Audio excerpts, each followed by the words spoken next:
So I spent over $250 to figure out if this is better than this.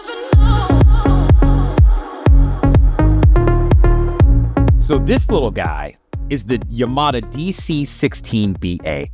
It's your classic dash cam, right? You mount this on a suction cup up in the front of the vehicle, and it does your standard things, and everything's controlled from this small screen where you've got to touch buttons and work through it and all of that. Now this guy, right? This is the Pelsee P12 Pro Max. This caught my attention because this is a completely different form factor when it comes to something like Dashcam. So 4K in the front, and then you're at 2500 as far as resolution in the back.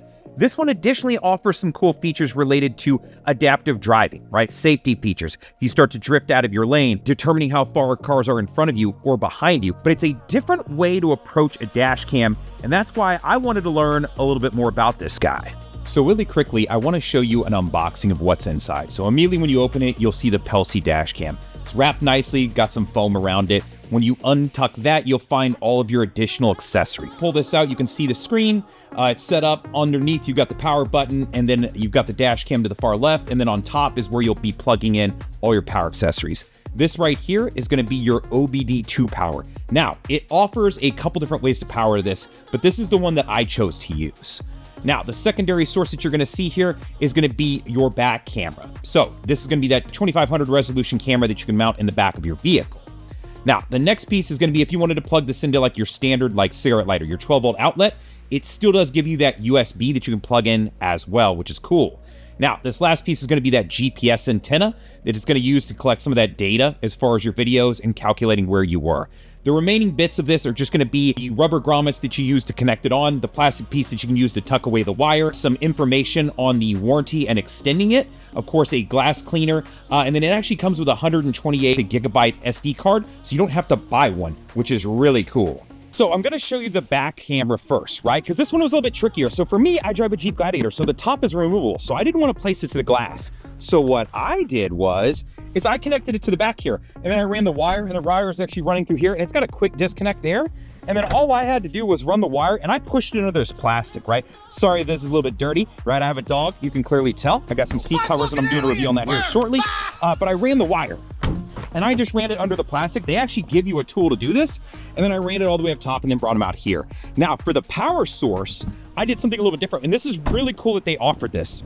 So for the power source, they have a part where you can plug it into like the cigarette lighter, which is cool, but a lot of times that means that you can't use your cigarette lighter, right? Now theirs has a USB office, so if you want to do that, you can. My old one didn't, but they also offer an OBD2 port. So I don't know if you can see it up in there, but I plugged in this power cable here and it runs up and over to that guy. Now, if your OBD2 port gets current power, even when your car isn't on, then that means this can record if somebody walks up and does something to your car, which is really cool.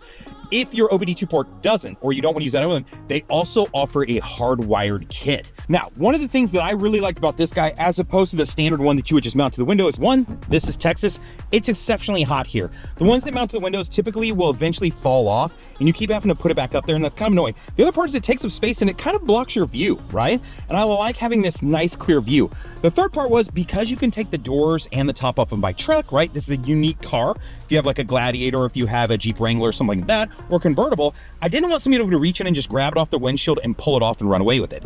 This guy is connected. Now, I'll show you, he's connected on with these rubber grommets. So technically somebody could unplug it and take it, but because this just looks like one big piece, I don't worry about that, right? It doesn't give you the impression of something you could reach in and grab and steal. So for that, I really like the setup for this guy. It's really clean. It keeps everything off here. You can see the front camera right here, and it mounts with these rubber guys, and they give you a couple of those. So I've got my power cable. I've got the cable running to the back camera. This runs to a GPS antenna, and you can see that antenna. I actually have it tucked right over there in the corner. So super easy as far as setup goes. It probably took me 30 minutes to install this thing. When it comes to voice commands, how well is something like this gonna work?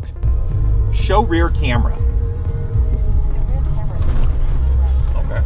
Show front camera. The front camera speed is displayed. Take a picture. Video locked. It works surprisingly well. Now, have I gotten it to not work a few times? Yeah, and if I really crank the music up, no, it's not gonna work. But if I'm using the voice command, chances are I'm not gonna have the music all the way up, right? Who's doing that? But I wanted to test it to understand how sensitive is it, how well does it work, and I find that it actually works pretty well. After 1 minute, this is what you'll see. It'll actually turn the screen off and go to a classic like reflective mirror. So let's walk through the different views. This is the 4K front camera during the daytime. The next camera view we're going to switch to is that 4K camera at night, so you can get an understanding for what this looks like. Now we're going to jump over to the back camera. This is that 2.5K resolution, and it's a little bit bumpy because of where it's mounted on my vehicle. And then flipping over to the night view, it doesn't quite work quite as well as the 4K camera, but doable. Lastly, I want to show you the photography capabilities. I snapped this photo while driving and was able to zoom to this level of a vehicle moving. So I took some time to check out the advanced safety features. And right here, you'll notice it lights up yellow and then eventually red and alerts me that the car is getting exceptionally close. Pretty cool feature. And then as it moves away, it'll move back to yellow and then back to green. Switching over to the back of the camera, this is at night. The camera on the back was actually working quite well. It picked up several vehicles and was throwing the boxes on them and giving me those distances. Ironically though, the front camera at night struggled to pick up cars and tell me and put those boxes on them and those distances. So let's talk about pricing. There are 4 different versions of this camera that you can take advantage of, right? The $269 is the one that I demo, right? This one has the Sony sensor, so if you get in a wreck, it can automatically start recording and lock it so that nothing will happen. It's got the 12-inch screen, right? Because they offer it in 12 and 10. Of course, it has Wi-Fi, so you can use your phone to pull images and videos off of it. And then, of course, the 4K camera in the front and the 2.5K in the back, right? Now, if you're saying, hey, $269 is a lot, understand there are some coupon codes and things that I'm going to present down in the details, so you can take advantage of that. But secondarily, you could drop down to the $129 mark. All you'd be giving up is that Sony sensor, so you'd still be able to record everything. Now, if you're saying, hey, I really want to be even under that, you could go down to the $89 mark. If you do that, you're going to lose Wi-Fi, which means you'll have to take the SD card out and bring it inside when you want to pull a video off of it.